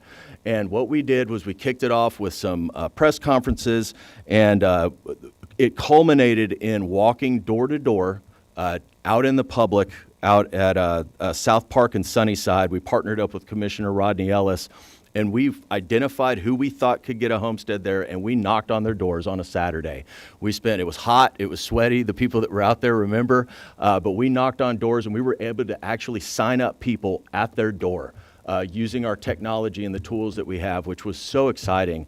I'm thinking of one individual we ran into, and he didn't know anything about the homestead exemption. He was so excited and grateful. And those are the things that spread around the community that, hey, HCAD's actually here to do some good in the community. And so the more we can do to make those property owners aware of their savings and exemptions, we're going to keep pushing to do that. Leveraging technology to create an outstanding public experience. I mentioned the exemption wizard. I know I've informed the board of some of the changes that we've made to the website, which have helped with that. But I want to do more. Beata and I have already had conversations, and they were already kind of working on it, but I envision an HCAD app, a one-stop shop for you to be able to pull up on your phone and do anything you want to do in our organization. And I would love to see something like that come to fruition. And we're working on that, other types of technology, because again, like we mentioned today with the different bots that we have and these things, as long as we're doing it safely, those things enhance the public experience. It gets them answers faster, and I'm excited about that. Ensuring sound financial stewardship and long-term financial health. This is another big one. As budget season is coming up in the next couple of months, we have got to make sure that we're doing what we can to be able to be good stewards of the public's money and to make sure that the organization is financially healthy. One of the things, and we'll talk about it more over the next couple of months, that we did, we started the budget process a little earlier. What I'm really excited about, we identified for each of the divisions all of their expenditure items for different things like services that they may have, and we asked them, are you really utilizing this? Is this something that you have to have? And we were able to identify in Beata's group, and we'll talk about it when we get to budget season, we already identified almost $1 million of things that we can go in and say, you know what, this is something that we can go ahead and cut. Because my main priority going into budget season is taking care of these people in the crowd, that their salaries are not going to get stagnant, that we can continue to give them what they need to stay with us, because as we serve them, they will serve the public. And so that's my main priority, is making sure that as we go into budget season, their salaries are taken care of and those adjustments are there for them. Strengthening staff development and succession planning. Staff development's a big one. In the town halls that I held, there was a lot of want from the staff to be able to know, hey, what is my career path at HCAD going to be? What is my development opportunities? And we've got some exciting new things we're rolling out soon. Development on Demand, which is something that Sally brought forth, where it's an online, basically education system. And I remember we brought it to the board, you may remember this, where they can go in as staff and identify different classes to take. We're going to grant them 40 hours throughout the year of time that they can utilize to go ahead and take these online courses to better develop themselves. And succession planning is a big one. I know I've had conversations with many of you with some concerns about our succession plan, and it was really, it was done in the past, but it wasn't done in a way that really guarantees that, especially as we move up through the organization, there are people there that are ready to step into those roles as others retire or take on new opportunities. So that's a big focus. And then this second to last one, fostering a servant leadership mindset across all people leaders. I want to make sure that the staff are served. Like I mentioned, when you serve them, they'll serve the public. And servant leadership is something that's very important to me and something that I've seen pay dividends in the divisions that I've worked in, taking care of them. doesn't always mean that, just like in a family, you have to have hard conversations. Sometimes you have to break away from them, and that's normal. It doesn't mean you roll over, but it means that you do what you can to serve them. And I want everyone out there, and I've told the staff this, to know I'm here to work for them. They're not here to work for me. I need to provide them what they need. I'm here to, to help guide them, but when it comes down to it, I want them to feel taken care of. And then increasing engagement for the executive staff. This was something that I know was brought up, the past couple years as we've looked at our top workplace survey results, which we get a lot of good information from. Our executive staff were some of the staff that had the lowest satisfaction scores in their jobs, and I really wanted to look at that and say, what's going on? And a lot of that led to they didn't feel like there was transparency at the top of the organization. They didn't feel like they were being brought in to be a part of making decisions, and so right off the bat, I reinstituted our monthly executive staff meetings. I'm having regular staff meetings with my staff, which was not done in the past, because again, I can't do this alone. I need them, and they need to feel like they are being heard, and there's transparency and trust within the chief appraiser and them. So that's another important one for me moving forward. So all of those together, what is our HCAD culture going to be moving forward? And we've actually, as an executive team, we've started the process of just reviewing, what are our values we set 10 years ago? Things change, society changes, the way people want to work changes, so we've been reviewing those. We've been reviewing our mission statement so we can kind of have a clear path forward. We've talked a lot about maybe rebranding, and it's all part of that, all looking at what it is that we're doing and making our culture modern and somewhere that people want to work. And these are the main items for me. Public service, like I've mentioned, is a huge priority I want us to make in our culture moving forward. Transparency to the public, transparency within the organization, fiscal responsibility, again, very important, servant leadership, development, and collaboration. And I think if we can continue to work on these items, we're going to have a wonderful organization moving forward. Of course, we already do, but it can always get better. And with that, I'll be happy to answer any questions. Anyone have questions for Kathy? Y'all were glad I wasn't here last month, right? No. Anyway, just a couple questions, a couple of items. Thank you for that. And I was making note because, you and I had that conversation continuously. The last 2 years I've been here and the previous time that I served, it was always about customer satisfaction. That's what I've been talking about continuously. And so with that in mind, I'll come back to item 16 and make a note to address that. But I want to say, too, thank you for identifying those things that you discussed were some of the things that you and I had a discussion about. Identifying and incorporating your executive staff into various functions. But I'd also like to part of that was identifying, too, with your executive staff, the areas of responsibilities. For example, like the areas where Jason is responsible for these areas, the areas where Ms. Walker is responsible for these areas. Obviously, you're the head. So I just wanted to have an idea of what that flow line, a flow chart looks like, if that makes sense. In other words, you follow what I'm saying, Mr. Chair? Yes. Okay, so I'd like to have that at some point in a timeline. Absolutely. As to when we can get that, because I just want to know. And I'll tell you, Director, there's going to be a little bit of organizational changes, and when that is done, I'm going to make it very clear to you what everyone's responsibilities are, and I'll be speaking with you. I don't want to talk about it yet, but I will discuss it with you. Absolutely. And I appreciate that because in our conversation, when you found the information out for that 150,000 people that had not filed for their exemptions, and I asked Adam to get that for us so we'd have as a benchmark to be able to talk to the public and say, we've got all these people that have not filed. Right. Again, transparency. I want to be able to get that information out to the public. Right.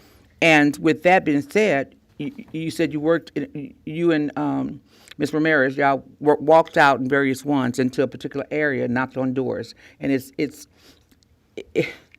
always just, I'm elated that you reached someone that had not even filed a basic tax exemption, homestead exemption. And so how many times, multiply that number times 100 that haven't done that. It's probably how we'll end up getting to the 150,000.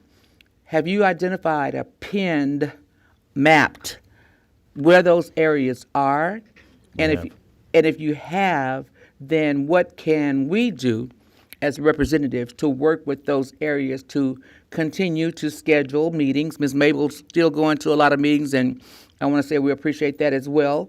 I appreciate, you and I have seen each other at meetings. Director McCutcheon has been to outside meetings, so we appreciate that engagement. That's what's important. We're here and to speak up and speak out for the public, no matter what it is, be it residential or commercial, but just that engagement, that transparency. So I wanted to say that, how important it was, and thank you for doing exactly what you all doing, as well as Director Ramirez. But, she wears two hats, Right. tax person and, of course, being on the director. So she's heard this discussion about being transparent and engaging the public. So I wanted to say that. Thank you, Mr. Chair, for allowing me to be able to identify that. And I yield. Thank you. Right. Any other questions or comments? Yes. Just have a comment. Thank you very much for sharing your first 100 days with us. I really do appreciate your insight, and I believe in the observations that you made. You truly captured the vision of the board and what we have been, kind of discussing, on our own. And then, of course, something very near and dear to my heart, that your focus is fostering servant leadership. Very impressed so far for the first 100 days, and looking forward to seeing what comes in the future. Thank you very much, Adam. And along those lines, as I mentioned earlier, I do plan on part of moving forward is I do want to do quarterly updates so you feel informed and you know what's going on. So we will continue to give you this information moving forward. Did you have any comment? Ditto, thank you. Ditto, thank you so much. I think, Adam, the Appreciate thing that impresses me the most is the refreshing of the culture that you're doing. Every era at HCAD has required modifications to culture. In 1985, this place was a smoking ruin. Yep. It required a military, almost culture. But as the organization matured and people, became competent in their roles, that the culture had to change. And I think the evolution you're bringing today is exactly what we need going forward. That's right. And I appreciate it. All right, our next item is the Taxpayer Liaison Officer report. Ms. Terry. Thank you, Mr. Chairman, and good morning to you and to the other directors. Good morning. Pleased to report to you on the activity over the past month. My report tracks very closely to the items that are enumerated in your May board book. There are 2 or 3 that I'd like to note, particularly Ms. McCutcheon. Item number 1 was one that was reported to you based on a property that had been listed as a single-family property that had been converted to a triplex.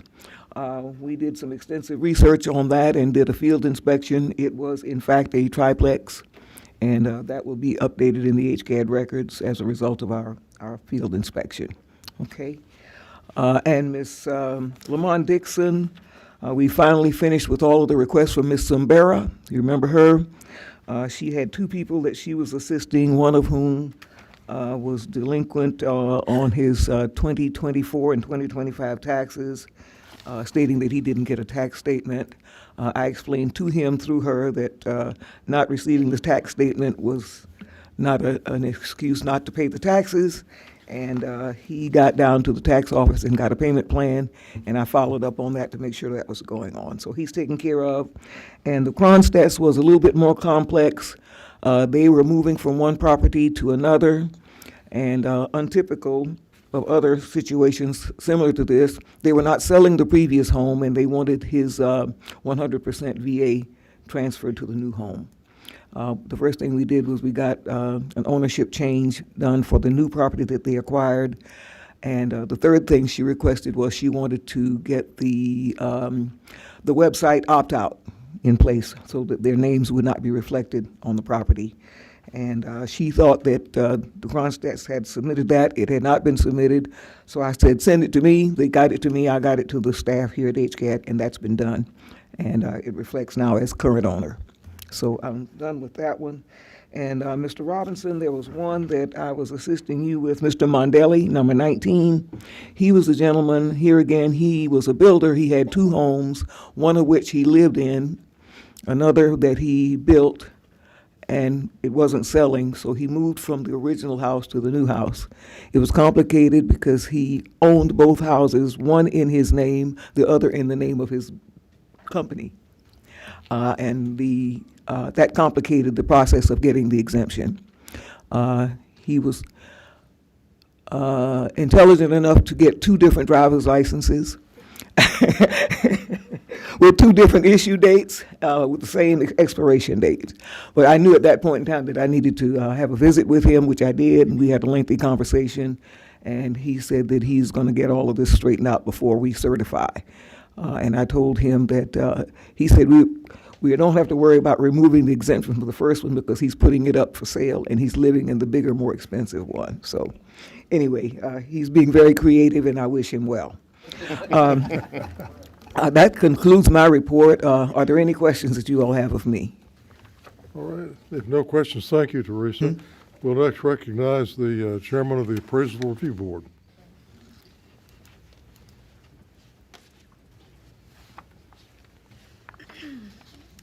Good morning. Thank you, Mr. Chair. Good morning, Board. My name is Danielle Kirtland. I apologize. I'm a little under the weather, but I'm going to get through this one. My report's actually short and sweet this month. So during the month of April 2026, the ARB conducted a total of 152 formal hearings with 11 panels in one workday. The ARB, as far as members, the count is below 190. As of April 30th, 2026, we had a total of 151 ARB members. In the executive office, we have received jurisdiction over the 2026 records for taxable accounts in Harris County. As of April 30th, 137 board members have completed their mandatory comptroller training, and as we all know, the 2026 hearing season began May 11th, so we are on the ball here. Our focus for ARB this season will be professionalism, attentiveness, and providing good customer service. I mean, we all know the board is here as the impartial party to settle the disputes between both parties. And sometimes people may like the decision the board makes, sometimes they don't. But what we can control is making sure that they felt heard and respected during the process. So that is our focus. Our legal counsel continues to review all written complaints that come into the ARB for any reason. Mr. Hill should also assist us with monthly legal reviews that are submitted to the ARB from panel members as well. This concludes my report. I'd be happy to answer any questions. Any questions or comments from the ARB? I just want to Thank you say very much. I wanted to say thank you for your report, and thank you, Scott, back there. You have to call Scott out. Thank you all for all you do. Thank you. Thank you. Item 16 is discussion about matters covered by Section 6.15 Tax Code. Adam, do you have anything to bring to the board under that? No, sir. Board members, do you have anything for Adam? Yes, sir. I wanted to say thank you and kudos. Here I go again. I wanted to give you kudos and thank you to yourself again for going out, Miss Mabel and various one. Thank you, Miss Walker, for when I call you, the question that you answered and just roll out to me, the answers rather, in direction. I appreciate that. Jason, same thing. I wanted to identify it and say thank you. But one thing too is there was a friend of mine, Miss Janice Weaver. A lot of you all know Janice Weaver. Used to work for the former mayor and for the congresswoman, et cetera. But her experience, she came here. She called me specifically and said, Kathy, she had an awesome experience here at HCAD when she came in. Why am I sharing that? She didn't have the names of those people that she talked to, Mr. Chair, but she did say that they were so welcoming, even with the police officers. Everybody was so nice and friendly. So it warms my heart to hear those kinds of remarks as opposed to having to contact our TLO always, or you all with Claret and Jason with complaints. So I wanted just to say that because she's influential in that she can impact or pass information on about bad experiences that would be impactful to the entire board. So I wanted to share that with you. It's important. I'm using her name because she said I could use her name, but even with the phones, she said she was calling and she had actually kudos for the response and replies via phone with the messages are the people that she talked to. So I wanted to share that because it's important. That's what we all work toward. That's what you're working toward, your 100 days. And all the board members have been asking for that, to be felt like they're being seen and heard. So thank you for that, Mr. Chair. All right. We are going to go into executive session here just a second. We're on a short fuse because we're going to lose a quorum at noon. So we got to do a very short executive session.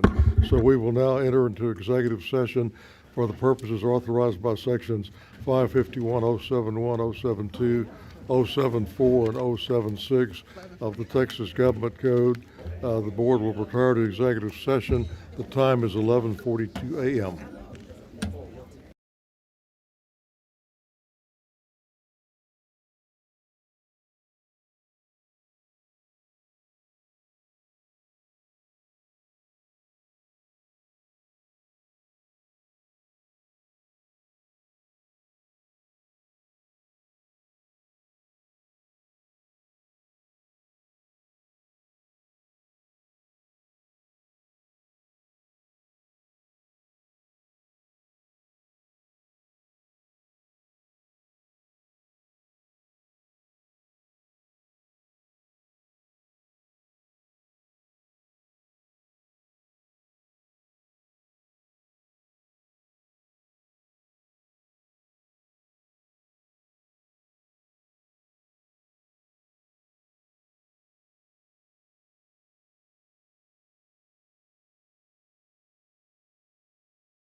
Okay, the board is now reconvening from closed session.